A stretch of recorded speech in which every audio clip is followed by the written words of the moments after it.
তোমরা সবাই কেমন আছো? আমরা লাস্ট ক্লাসে কোষ প্রাচীর নিয়ে আলোচনা করেছিলাম। আজকে আমরা প্রবেশ করব প্লাজমা মেমব্রেন অথবা আজকে আমরা প্রোটোপ্লাস্ট নিয়ে আলোচনা করব। নেক্সট আমরা প্লাজমা মেমব্রেনে আসব। প্রোটোপ্লাস্ট অর্থাৎ সহজ কথা আমাদের কোষের মধ্যে, আমরা এর আগের ক্লাসে কি কোষ প্রাচীর নিয়ে আলোচনা করেছিলাম। এবার আমরা প্রোটোপ্লাস্টে এসেছি, যেটা হচ্ছে সহজ কথা আমরা যে তরল পদার্থটা চিনি, কোষের মধ্যে যে তরল পদার্থ চিনি এবং কিছু নির্জীব বস্তু চিনি, এই জিনিসগুলোকে একত্রে বলা হয় প্রোটোপ্লাস্ট। ঠিক আছে, আগে আমরা একটু দেখে নিই প্রথম লাইনটা। প্রোটোপ্লাস্ট মানে কি? মোট কথা কোষ প্রাচীর দ্বারা আবৃত যা কিছু আছে সব কিছুই প্রোটোপ্লাস্ট নামে পরিচিত। এই হচ্ছে আমাদের একটা কোষ। এই কোষের ভেতরে কোষ মেমব্রেন আছে, অঙ্গাণু আছে, নিউক্লিয়াস আছে, সব কিছু একত্রে বলা হচ্ছে প্রোটোপ্লাস্ট। ক্লিয়ার? তাহলে প্রথম লাইনটা আমরা পড়ে ফেললাম, যদি এটা ইম্পর্টেন্ট না, জাস্ট জানার জন্য যে প্রোটোপ্লাস্ট জিনিসটা কি। ঠিক আছে, এবং এই প্রোটোপ্লাস্ট হচ্ছে দুই ধরনের, একটা হচ্ছে প্রোটোপ্লাজম আর হচ্ছে নির্জীব বস্তু। ঠিক আছে, অর্থাৎ কোষের মধ্যে থাকা প্রোটোপ্লাজম বা তরলটা আর হচ্ছে নির্জীব বস্তুকে বলা হয় একত্রে প্রোটোপ্লাস্ট। ওকে, এবার সে প্রোটোপ্লাজম নিয়ে আমরা আলোচনা করবো, যেটা হচ্ছে মেইনলি লাগবে আমাদের। প্রোটোপ্লাজমের সংজ্ঞাটা খুবই গুরুত্বপূর্ণ, ক নাম্বার জন্য মার্ক করে রাখো। প্রোটোপ্লাজম মানে হচ্ছে কোষ প্রাচীর দ্বারা আবৃত যতটুক তরল আছে, অর্থাৎ সাইটোপ্লাজম প্লাস নিউক্লিওপ্লাজম, অর্থাৎ নিউক্লিয়াসের ভেতর তরল এবং সাইটোপ্লাজম একত্রে বলা হয় প্রোটোপ্লাজম। অর্থাৎ মোট কথা একটা কোষের মধ্যে যাই তরল তাই প্রোটোপ্লাজম। দেখো, কোষের অভ্যন্তরে অর্ধস্বচ্ছ আঠালো জেলির ন্যায় অর্ধতরল কলয়ধর্মী সজীব পদার্থকে বলা হয় প্রোটোপ্লাজম। এই প্রোটোপ্লাজমটা সর্বপ্রথম কে নোটিস করেছিল বা খেয়াল করেছে? সে হচ্ছে ফেলিক্স ডুজার্ডিন। সেই প্রোটোপ্লাজমের নাম দিয়েছিল সার্কোট। পরবর্তীতে আরও অনেক বিজ্ঞানী প্রোটোপ্লাজম নিয়ে কথা বলেছে, ওই জিনিসগুলো লাগবে না। যেটা আমাদের লাগবে যে প্রোটোপ্লাজম হচ্ছে জীবনের ভৌত ভিত্তি। একটা এমসিকিউর জন্য খুবই গুরুত্বপূর্ণ একটা কোয়েশ্চেন, এমসিকিউতে মার্ক করে রাখো। আমাদের জীবনের ভৌত ভিত্তি কি? এটা হচ্ছে 1 নম্বর এমসিকিউ, সেটা হচ্ছে প্রোটোপ্লাজম। আর প্রোটোপ্লাজম হচ্ছে জীবনের ভৌত ভিত্তি। দ্বিতীয় এমসিকিউ যেটা, প্রোটোপ্লাজম হচ্ছে জীবনের ভৌত ভিত্তি, এটা কে অভিহিত করেছে? সে হচ্ছে বিজ্ঞানী হাক্সলে। দুইটা এমসিকিউ আমরা এই লাইন থেকে পেয়ে গেছি। ঠিক আছে, আর ফ্লুইড অফ লাইফ কাকে বলা হয়? এটা একটা এমসিকিউ, একটু কনফিউজিং মূলক। যেমন ধরো, জীবনের ভৌত ভিত্তি কি? প্রোটোপ্লাজম। আর ফ্লুইড অফ লাইফ কাকে বলা হয়? পানিকে। এমসিকিউ উল্টায় ফেলা যাবে না। এমসিকিউতে আসবে ফ্লুইড অফ লাইফ কি বা কাকে বলে, সেটা হচ্ছে পানিকে। এখানে আবার প্রোটোপ্লাজম অ্যান্সার করতে যাবা না। ক্লিয়ার? শেষ।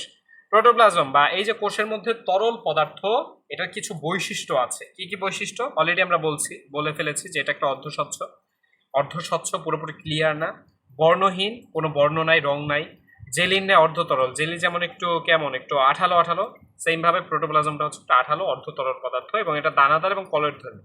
দানাও আছে। কেন দানাদার? কারণ এখানে সাইটোপ্লাজমিক অঙ্গাণুগুলো আছে, এই জন্য এগুলো ধরলে দেখবা যে দানা দানা। এছাড়া কলয়ধর্মী মানে হচ্ছে প্রোটোপ্লাজম হচ্ছে এমন একটা তরল কোষের মধ্যে থাকা যেটা পানি শোষণ করতে সক্ষম। ঠিক আছে, এই জন্য কলয়ধর্মী বলা হয়েছে। শেষ। নেক্সট তাকানো শুরু করো।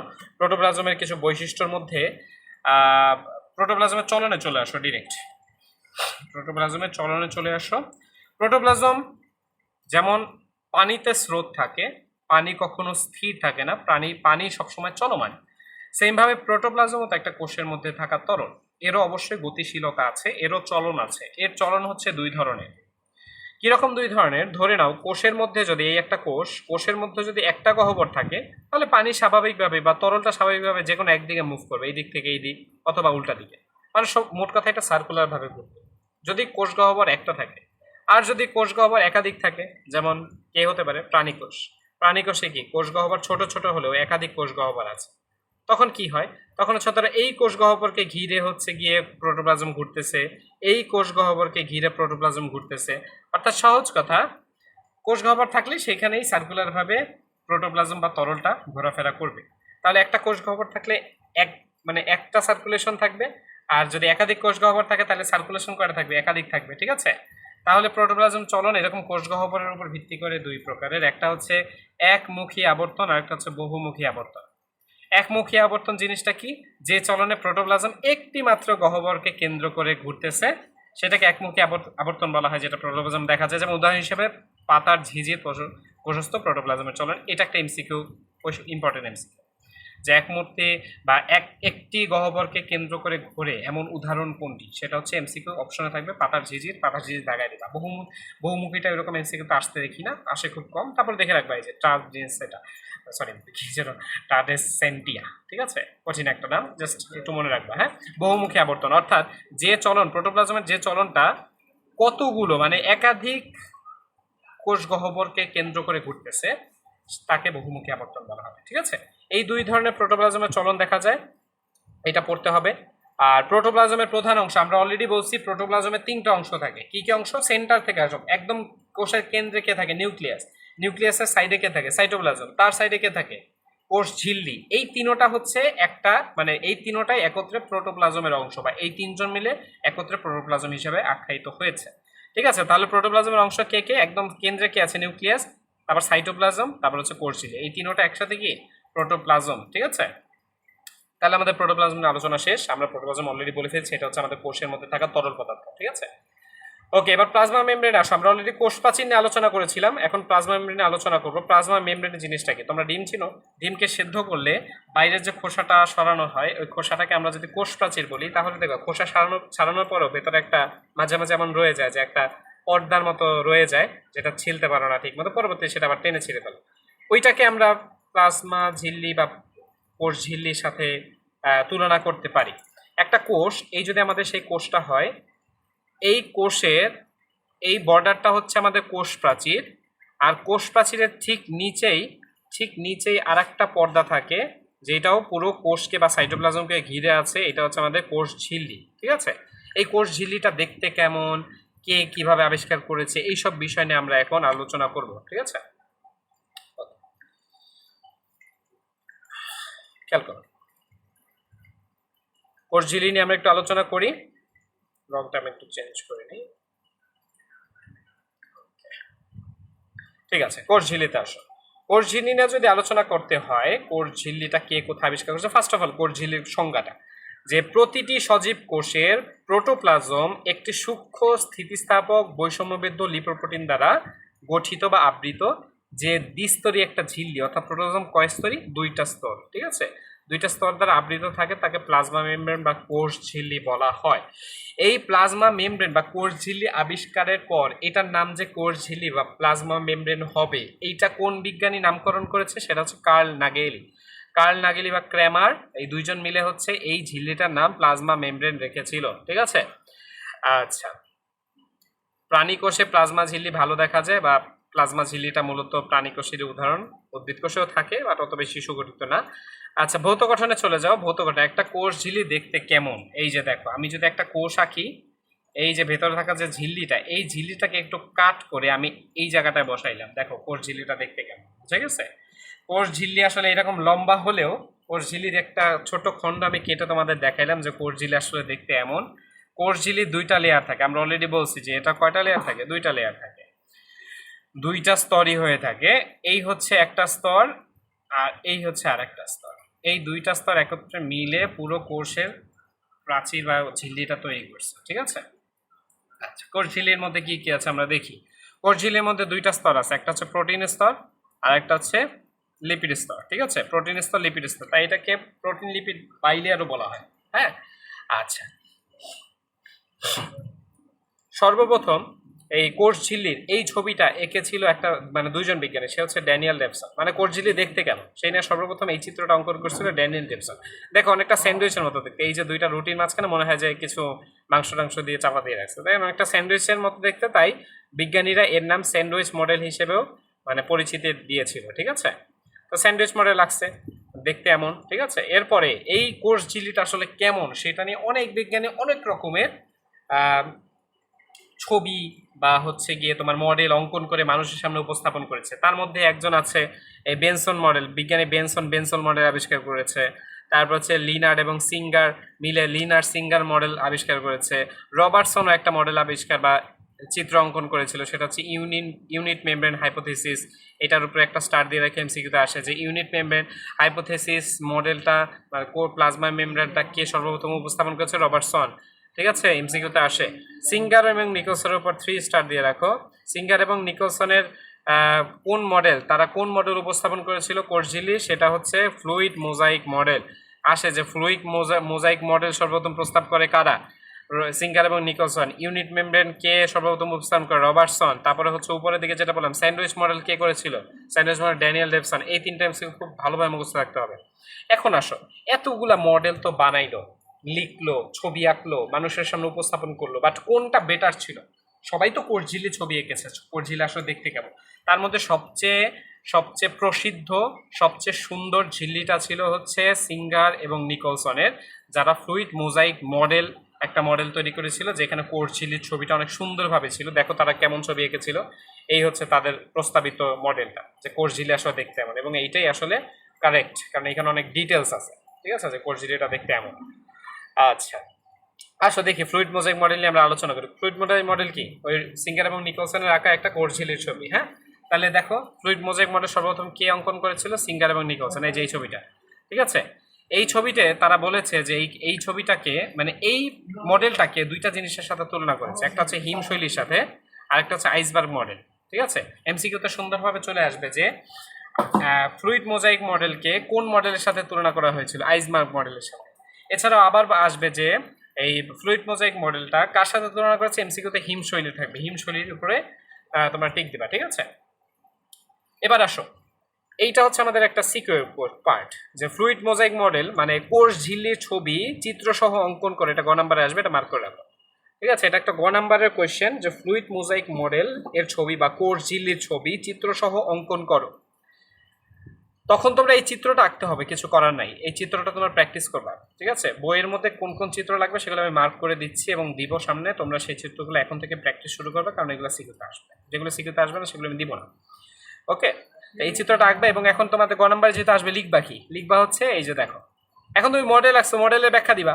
মডেলের ব্যাখ্যা কোথায় পাবা? এই যে ক নাম্বার আর খ নাম্বারটা, এই ক আর খ পড়বা, দাগায় রাখবা, এইটাই তুমি গ নাম্বারে তুলে দিবা। ঠিক আছে, চিত্রটা আঁকবা, ক খ লিখে দিবা, তাহলে তোমার ফ্লুইড মোজাইক মডেল চিত্র সংকলন ব্যাখ্যা কমপ্লিট। ঠিক আছে, তাহলে দেখো তোমরা যদি খেয়াল করো, এই ফ্লুইড মোজাইক মডেল বা এই যে প্লাজমা মেমব্রেনের যে চিত্রটা আঁকা হচ্ছে, এইখানেও কিন্তু দুইটা লেয়ার।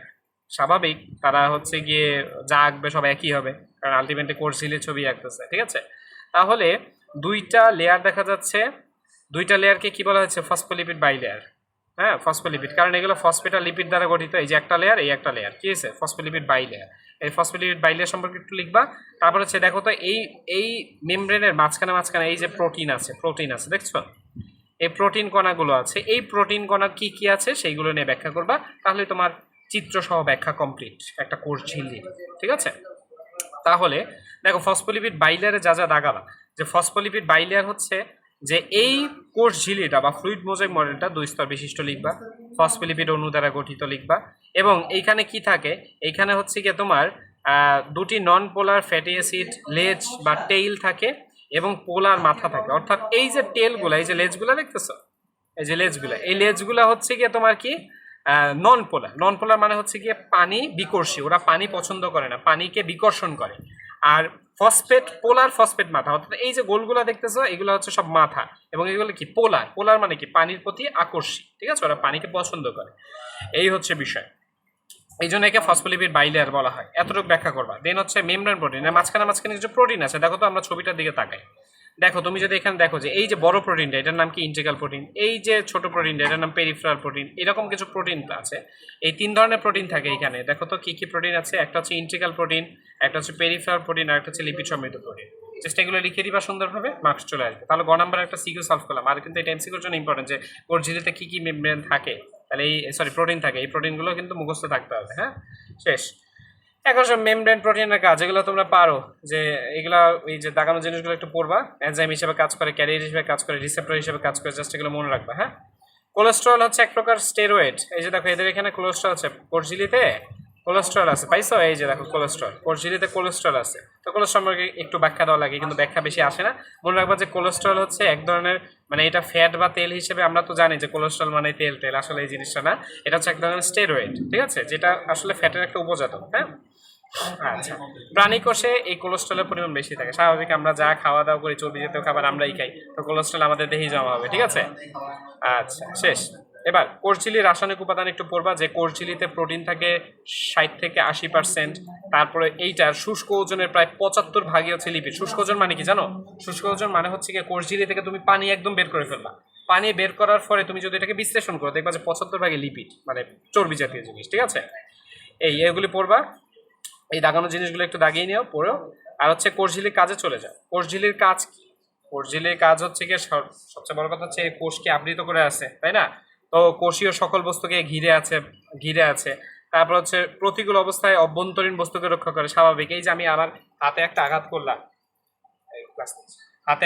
করলাম, হ্যাঁ, এই আঘাতের ফলে এই যে কোষগুলো এখন ইনজুরি হওয়ার কথা, বাট এখন রক্ষা করতেছে কি? আমার তো কোনো কোষপ্রাচীর নাই, এগুলো তো সব কোষঝিলি দ্বারা আবৃত। হ্যাঁ, তাহলে কোষঝিলিকে আমার এই যে সাইটোপ্লাজমিক অঙ্গাণুগুলোকে রক্ষা করতেছে। ঠিক আছে, এছাড়া বস্তু স্থানান্তরে হেল্প করতেছে, কাঠামো হিসেবে কাজ করতেছে, বিভিন্ন রকম তথ্যের ভিত্তি হিসেবে কাজ করে। স্টাডি রাখবো কোষঝিলি কি বিভিন্ন রকম তথ্যের ভিত্তি হিসেবে কাজ করে। তথ্যের ভিত্তি মানে কি? একটা কোষ থেকে আরেকটা কোষের তথ্য আদান প্রদানের জন্য পারমিশন দিবে কার? কোষঝিলি। ঠিক আছে, তো তথ্যের ভিত্তি হিসেবে কাজ করে।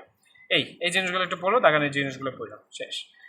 দেন হচ্ছে আমাদের কোষপ্রাচীর কোষঝিলির পার্থক্যটা তোমরা এখন পড়বা, যে কোষপ্রাচীর, যেহেতু আমি কোষপ্রাচীরও পড়িয়ে দিলাম, কোষঝিলিও পড়িয়ে দিলাম, পার্থক্যটা তোমরা এখন সবগুলো পড়বা, 1 2 3 4 সবগুলো পড়বা, এগুলো সব বুঝবা তোমরা। এবার আমরা সাইটোপ্লাজমিক অঙ্গাণু চলে যাই। সাইটোপ্লাজম এবং এর অঙ্গাণু। আগে আমরা এখানে দুইটা পার্ট, একটা হচ্ছে সাইটোপ্লাজম পার্ট, একটা হচ্ছে অঙ্গাণু পার্ট। সাইটোপ্লাজম মানে কি? সাইটোপ্লাজম কোন জিনিস জানো তোমরা? এই যে আমরা কোষটা আঁকলাম, এই কোষের মধ্যে কি? এই যে নিউক্লিয়াস, নিউক্লিয়াসের মধ্যে যে তরলটা থাকে সেটাকে বলা হয় নিউক্লিওপ্লাজম। নিউক্লিয়াসের বাইরে যে তরল থাকে সেটাকে কি বলা হয়? সাইটোপ্লাজম। এই সাইটোপ্লাজম নিয়ে আমরা একটু পড়াশোনা করি আগে। সাইটোপ্লাজম জিনিসটা কি? দেখো সংজ্ঞাটা দেখো। সাইটোপ্লাজম হচ্ছে একটি অর্ধতরল, দানাদার, অর্ধস্বচ্ছ, সমধর্মী, কলোয়েডাল তরল পদার্থ। এই সাইটোপ্লাজমের আরো নাম আছে, সেটা হচ্ছে হাইলোপ্লাজম, এবং এটাকে বর্তমানে সাইটোসোল নামে অনেকে অব্যহিত দেওয়া হয়। তাহলে দুইটা নাম আমরা পেয়ে গেছি। ঠিক আছে, আচ্ছা, এই লার্ডি শব্দটা জাস্ট মনে রেখে অ্যাডমিশন লাগবে, এখন লাগবে না, জাস্ট একটু দেখলাম।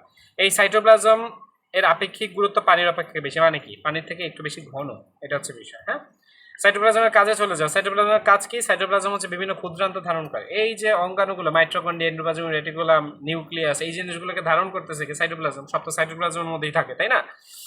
আচ্ছা, তারপরে হচ্ছে জৈবিক কাজ করে, অম্লত্ব খারত্ব রক্ষা করে। এটার উপরে স্টার দিও, কারণ আমরা একটা জায়গায় পড়েছিলাম যে, মানে আমরা সামনে পড়বো, অম্লত্ব খারত্ব রক্ষা করে একটা, যেমন কোষ কি জানি ছিল, কোষ গহ্বর কিন্তু অম্লত্ব খারত্ব নিয়ন্ত্রণ করে, আবার সাইটোপ্লাজম নিয়ন্ত্রণ করে।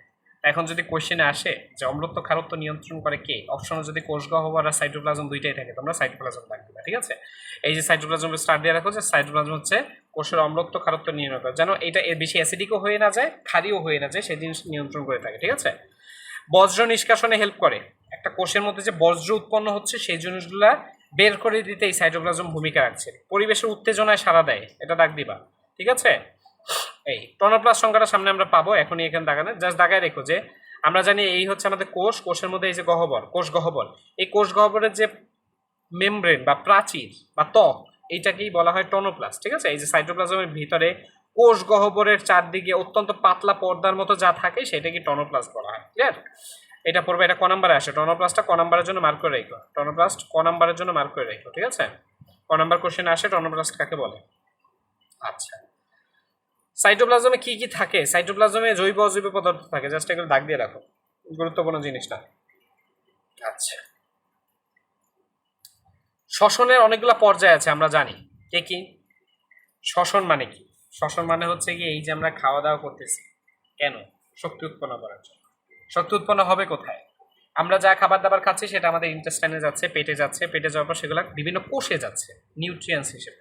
কোষে যাওয়ার পর সেই কোষ সেই নিউট্রিয়েন্টস বা সেই খাবারকে ইউটিলাইজ করে শক্তি উৎপন্ন করছে, এটিপি উৎপন্ন করছে। এই যে খাবারকে ব্যবহার করে শক্তি উৎপন্ন করার প্রক্রিয়া, এটা কি শ্বসন বলা হয়। এই শ্বসনের অনেকগুলো পর্যায় আছে, যেমন গ্লাইকোলাইসিস, ক্রেবস চক্র, হ্যাঁ, অ্যাসিটাইল কোহে, এগুলো তোমরা 9 10-এ পড়ে আসছো। তার মধ্যে প্রথম যে চক্রটা গ্লাইকোলাইসিস, এটা ঘটে সাইটোপ্লাজমে, বাকিগুলো ঘটে কোথায়? মাইটোকন্ড্রিয়াতে। তাহলে যেহেতু আমরা সাইটোপ্লাজম নিয়ে পড়াশোনা করছি, তাই শ্বসনের 4টা পর্যায় আছে, তার মধ্যে প্রথম পর্যায়ে গ্লাইকোলাইসিসটা কোথায় ঘটে? সাইটোপ্লাজমে ঘটে। এমসিকিউতে আসে, ঠিক আছে, এটা মনে রাখবা। দেন তারপরে হচ্ছে গিয়ে এগুলো গুরুত্বপূর্ণ না, এগুলো একটু মনে রাখবে। এই লাইনটা মনে রাখবা যে প্রোটিন তৈরির কারখানাকে রাইবোজোম। রাইবোজোম কি করে? প্রোটিন তৈরি করে। ঠিক আছে, আমরা যখন সামনে রাইবোজোম অঙ্গন, এই যে আমরা রাইবোজোম অঙ্গনতে অলরেডি চলে আসছি, রাইবোজোম অঙ্গাণুতে গেলে আমরা দেখতে পাবো রাইবোজোমের কাজের মধ্যে সবচেয়ে গুরুত্বপূর্ণ কাজ হচ্ছে রাইবোজোম প্রোটিন সংশ্লেষণ করে। এমসিকিউ তো অনেক আসে, ঠিক আছে, যে প্রোটিন সংশ্লেষণ করে বা প্রোটিন কারখানা কাকে বলা হয়? রাইবোজোমকে বলা হয়, ঠিক আছে। এরপর প্রোটোপ্লাজম আর সাইটোপ্লাজমের পার্থক্যটা তোমরা একটু পড়ে নিবা এটা, ঠিক আছে। প্রোটোপ্লাজম এই বক্সটা একটু দেখে নিবা, এগুলো হচ্ছে সারমর্ম জিনিস। হ্যাঁ, আমরা রাইবোজোমে চলে যাই। রাইবোজোম হচ্ছে কি, এই যে আমরা আমাদের টাইটেল কি ছিল, সাইটোপ্লাজম এবং অঙ্গাণু। আমরা তো সাইটোপ্লাজম নিয়ে পড়াশোনা করে ফেলছি, সাইটোপ্লাজম বাদ, এখন আমরা অঙ্গাণু নিয়ে পড়াশোনা করি। তো অঙ্গাণুর মধ্যে কে কে আছে? রাইবোজোম আছে, এন্ডোপ্লাজম রেটিকুলাম আছে, গলগি বডি আছে, নিউক্লিয়াস আছে, প্লাস্টিড আছে। এইসব জিনিসটা এখন আমরা আলাদা আলাদাভাবে পড়াশোনা করব, ঠিক আছে। তাহলে আমরা প্রথম যে অঙ্গাণুটা নিয়ে আলোচনা করবো সেটা হচ্ছে রাইবোজোম। রাইবোজোম দেখতে গোলাকার হলেও আসলে এর দুইটা খণ্ড, এই যে একটা খণ্ড, এই যে আর একটা খণ্ড, ক্লিয়ার। রাইবোজোমের দুইটা খণ্ড, এই জন্য রাইবোজোমের দুইটা সাব ইউনিট থাকে। হ্যাঁ, একটা হচ্ছে 40 আর একটা 60, আমরা পড়েছি অলরেডি। হ্যাঁ, রাইবোজোমের দুইটা সাব ইউনিট থাকে প্রকৃত কোষের ক্ষেত্রে। এই যে বড় সাব ইউনিটটা হচ্ছে গিয়ে 60s আর ছোটটা হচ্ছে 40s, ক্লিয়ার। এই যে দেখো লেখা আছে এখানে 40 আর 60। আচ্ছা, রাইবোজোম নিয়ে আবার পড়াশোনা করি। আমরা জানি 80s হচ্ছে প্রকৃত কোষের উদাহরণ, তাহলে 70s কার উদাহরণ? সত্যি কোষ, আদি কোষ। আমরা জানি আদি কোষে রাইবোজোম 70s হয়ে থাকে, আর প্রকৃত কোষে আদি কোষ, যেমন আমরা প্রকৃত কোষে এখানে রাইবোজোমটা কি 80s হয়ে থাকে। রাইবোজোমে কোনো আবরণ নেই, ঠিক আছে, রাইবোজোমে কোনো আবরণ নেই। আমরা জানি রাইবোজোম কোষের মধ্যে দুইভাবে থাকে। রাইবোজোম এই কোষের মধ্যে দুইভাবে থাকে, একটা হচ্ছে এন্ডোপ্লাজমিক রেটিকুলামের গায়ে গায়ে লেগে থাকে, আর একটা হচ্ছে মুক্তভাবে সাইটোপ্লাজমে বিচরণ করে, ক্লিয়ার। তো মুক্তভাবে যখন ওরা বিচরণ করে তখন ওরা সাইটোপ্লাজমে নিজেদের সাথে একে অপরের সাথে লেগে একটা মালার মতো সুতার গঠন করে তারপর সাইটোপ্লাজমে থাকে, ঠিক আছে। ওরা একা একা থাকে না, একা একা থাকে বাট রেয়ারলি। বাট ওরা যদি এমন হয় যে এন্ডোপ্লাজমিক রেটিকুলামের গায়ে লেগে নেই, তখন ওরা সাইটোপ্লাজমে একে অপরের সাথে লেগে লেগে একটা চেইনের মতো গঠন করে তারপর সাইটোপ্লাজমে ভেসে থাকে, ঠিক আছে। তো এই যে দেখো এর আবরণ নিয়ে আমরা পড়লাম। এই যে এটা রাইবোজোম, সাইটোপ্লাজমে একাধিক রাইবোজোম যদি থাকে তখন এটা মুক্তার মালার মতো অবস্থান করে। এই অবস্থানটাকে তখন এই রাইবোজোমকে বলা হয় পলিরাইবোজোম। পলি মানে কি? একাধিক, একাধিক রাইবোজোম, ঠিক আছে, পলিরাইবোজোম। আরেকটা জিনিস এমসিকিউ পলিসোমো বলা হয় এটাকে। আরেকটা এমসিকিউ হচ্ছে ইকোলাই, বা আমরা জানি ইচেরিচিয়া কলাই যেটাকে বলা হয়, এটা একটা ব্যাকটেরিয়া। এইখানে একটা কোষে রাইবোজোমের সংখ্যা কত? প্রায় 20,000, যা শুষ্ক ওজনের 22%। এটা এমসিকিউর জন্য স্টার দিয়ে রেখো, ঠিক আছে। রাইবোজোমকে বলা হয় সর্বজনীন অঙ্গাণু। 3 স্টার দিয়ে রাখো, এমসিকিউর জন্য গুরুত্বপূর্ণ, যে সর্বজনীন অঙ্গাণু কাকে বলা হয়? রাইবোজোমকে। কেন? কারণ পৃথিবীর তুমি যেই প্রাণী বা উদ্ভিদ নিয়েই তুমি বিশ্লেষণ করো না কেন, প্রত্যেকটা কোষে তুমি কিছু না কিছু পাও না পাও, তুমি রাইবোজোম পাবা। এই জন্য এই রাইবোজোমকে সর্বজনীন অঙ্গাণু বলা হয়। ওকে, আচ্ছা, তো আবিষ্কার নিয়ে আলোচনা করি, যে ইতিহাস, যে রাইবোজোম কে কিভাবে আবিষ্কার করছে, কোথায় কিভাবে পাইছে, সেই জিনিসটা নিয়ে আমরা আলোচনা করি। রাইবোজোম সর্বপ্রথম আলবার্ট প্লট যদিও লাগে না বিজ্ঞানীটার নাম, মানে এটা লেস ইম্পর্টেন্ট একটা বিজ্ঞানীর নাম, তারপর পরে রেখো। আলবার্ট প্লট হচ্ছে গিয়ে যকৃৎ চিনি, লিভার, আমাদের যে লিভার বা যে কোনো প্রাণীর লিভার, এর সাইটোপ্লাজমকে সেন্ট্রিফিউজ করেছে, এবং সেন্ট্রিফিউজের পর সে কিছু ক্ষুদ্র ক্ষুদ্র দানার মতো জিনিস দেখতে পাইছিল, যেটার নাম সর্বপ্রথম সে মাইক্রোজোম রেখেছিল। নাম কি রেখেছিল? সর্বপ্রথম মাইক্রোজোম নাম। তাহলে রাইবোজোমের সর্বপ্রথম নাম কি ছিল? মাইক্রোসোম। তারপরে জর্জ পেলেট এই রাইবোজোম নামটা নামকরণ করছে, মানে জর্জ পেলেট তার এই মাইক্রোসোম নামটা পছন্দ হয় নাই, সে এই অঙ্গাণুটার নাম রাইবোজোম পরবর্তীতে, এবং এখন পৃথিবীতে সবাই রাইবোজোম নামে এটাকে চেনে, ঠিক আছে। আচ্ছা, ওকে, এতটুকু আসো। ওইগুলি ডিটেলস জিনিস, ওইগুলো এখন দেওয়া সম্ভব না, ওগুলি নিয়ে আলোচনা করবো। এখন আসো প্রকারভেদে চলে যাই একটু। এই লাইনটা এমনি পড়ে রাখো, এটা না বুঝলে আমাকে বললো। রাইবোনিউক্লিয়ে প্রোটিন করা জিনিসটা কি জানো? আমরা তো জানি নিউক্লিয়াসের মধ্যে নিউক্লিওলাস আছে। তো নিউক্লিওলাসটা আগে বিজ্ঞানীরা ভাবছিল এটা একটা রাইবোজোম, তাই এটাকে রাইবোনিউক্লিয়ে প্রোটিন করা হিসেবে আখ্যায়িত দিছিল আর কি। হ্যাঁ, এই ছোট কথা। প্রকারভেদে চলে আসে। আমরা জানি আদিকোষে 70s রাইবোজোম থাকে, যেটা হচ্ছে 50 আর 30 সাব ইউনিটে বিভক্ত করা হয়েছিল। আর হচ্ছে প্রকৃত কোষে 80s রাইবোজোম থাকে, যেটাকে 60 এবং 40 সাব ইউনিটে বিভক্ত করেছে। এটা এমসিকিউর জন্য ইম্পর্টেন্ট একটা এমসিকিউ, ঠিক আছে। এটা আসে যে তোমার হচ্ছে 70s রাইবোজোমকে কি সাব ইউনিটে ভাগ করা হয়েছিল, এমসিকিউতে থাকবে 50-30 অ্যান্সার করবা। একটা এক্সেপশন আছে, যে আমরা জানি ছত্রাকে হচ্ছে গিয়ে রাইবোজোম 77s, তাহলে আদিকোষে কি 70s, প্রকৃত কোষ হচ্ছে 80s, আর ছত্রাকে কি 77s। এই জিনিসগুলো একটু মনে রাখবা, ঠিক আছে। ওকে, রাসায়নিক গঠন চলছে। রাইবোজোমে কি থাকে? প্রোটিন আর আরএনএ থাকে। এটা অনুপাতটা লাগে, এমসিকিউতে আসে যে রাইবোজোমে প্রোটিন এবং আরএনএ অনুপাত কত? 1:1, ঠিক আছে। রাইবোজোমের কাজে চলে যাও, খুবই গুরুত্বপূর্ণ, মনে রাখবা। বেগুনি মার্কিং যেগুলো, সেগুলো একটু বেশি সুপারস্টার গুরুত্বপূর্ণ। হ্যাঁ, রাইবোজোমের প্রধান কাজ হচ্ছে প্রোটিন সংশ্লেষণ করা। তাহলে প্রোটিন সংশ্লেষণ করা কার কাজ? রাইবোজোম। ওকে, এই জন্য রাইবোজোমকে বলা হয় প্রোটিন ফ্যাক্টরি। তাহলে প্রোটিন ফ্যাক্টরি কাকে বলা হয়? রাইবোজোমকে। গুরুত্বপূর্ণ এমসিকিউ, ঠিক আছে। আচ্ছা, গ্লুকোজে ফসফোরাইলেশন, তারপরে স্নেহজাতীয় পদার্থের বিপাক, এগুলো রাইবোজোমে সংগঠিত হয়, এগুলো রাইবোজোমের কাজ, ঠিক আছে। এতটুকু লাগবে। এরপর চলে যাও এই লাইন দুটা পড়ো, না বুঝতে পারলে আমাকে কোয়েশ্চেন করো। এই লাইনটা এখন ব্যাখ্যা দিতে টাইম লাগবে। গোলকি বডিটা পড়ে দিই আজকে। দেখো গোলকি বডিটা পর্যন্ত আজকে শেষ করাবো, নেক্সট আরেকটা ভিডিও করে তোমাদের দিব।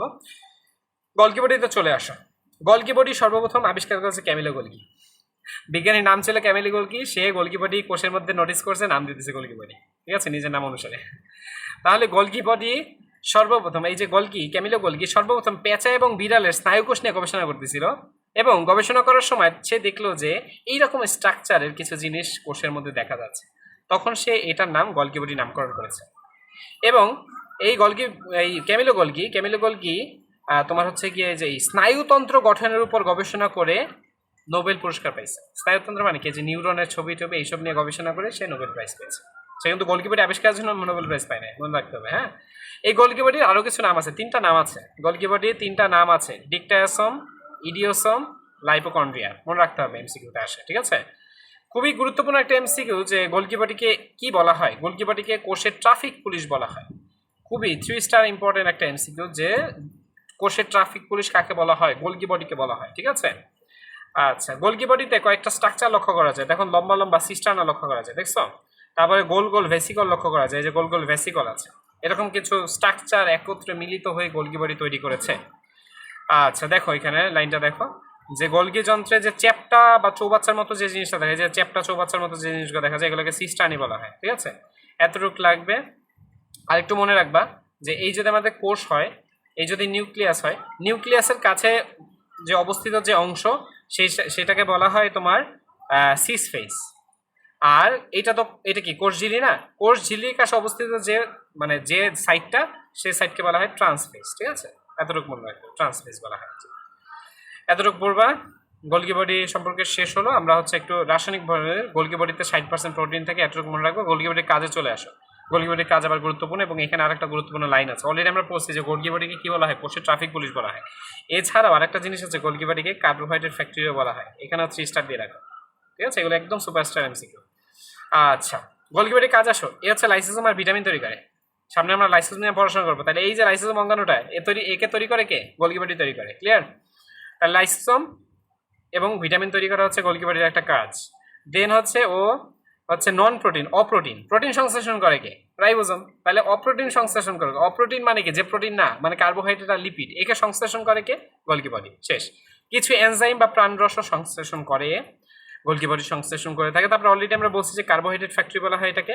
এছাড়া মাইটোকন্ড্রিয়াকে এটিপি উৎপাদনে উদ্বুদ্ধ করে। কোশ্চেন 2 রকমের। এটিপি উৎপন্ন করে কে, মাইটোকন্ড্রিয়া।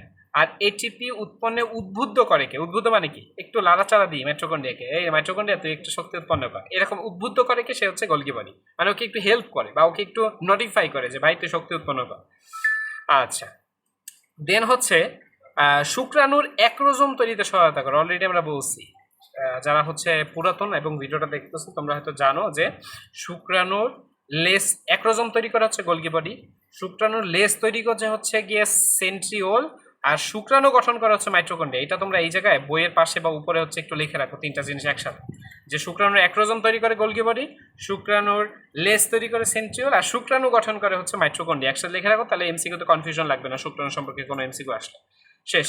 তাহলে আমাদের মোটামুটি প্লাজমা মেমব্রেন, তারপর হচ্ছে প্রোটোপ্লাজম, তারপর 2টা অঙ্গাণু নিয়ে পড়াশোনা করলাম। নেক্সট ক্লাসে বা নেক্সট যে ভিডিওটা আমি তৈরি করবো সেটা হচ্ছে লাইসোজোম থেকে শুরু করবো। তাহলে এর আগে একটা ভিডিও দেওয়া হয়েছে, এখন একটা ভিডিও দেওয়া হলো। নেক্সট ভিডিওতে আমি চেষ্টা করবো ফুলফিল কমপ্লিট করে দিতে। তোমরা এই পর্যন্ত করে রাখো, ঠিক আছে। ওকে।